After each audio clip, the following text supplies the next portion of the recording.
you start taking ownership of your life. You know, I am the master of my fate. I am the captain of my soul, right?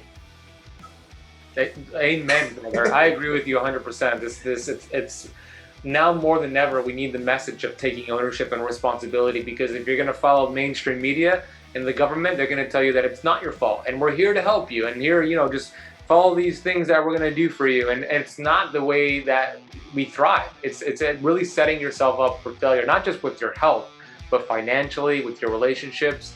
And I'm tired of the cancel culture as well. That's why when somebody goes and they speak boldly like you do, then I admire that. And you're going to take some arrows for it, but those people are not your people. They're not my people. And you always say your vibe attracts your tribe. So we're going to attract the people we want to attract. So I'm personally thankful. This is not a political conversation, but I'm thankful to live in Florida, where people are becoming more empowered, and we're having our freedom, and we're understanding that we are responsible. We can make the decisions. If we want to wear a mask, we wear a mask. If you want to get a vaccine, we get a vaccine. But it's our responsibility and decision to make that decision. We're not just putting it into the hands of somebody else. And that's very important. We don't want to put our health into the hands of somebody else. You want to make an educated, critical decision, because that is literally life or death.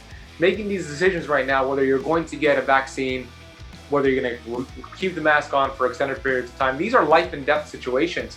And I see it playing out, and it's creating a divide, and the goal is not to create a divide. We need to actually come together. If you don't want to get a vaccine, I support you.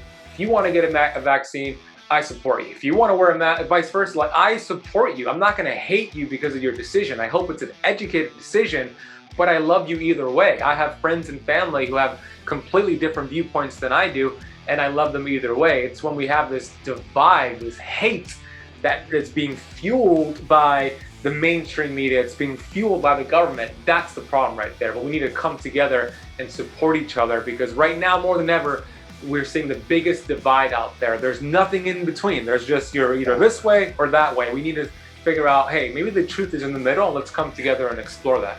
Absolutely, amen. And it's the antidote to polarization and division is unity and symbiosis.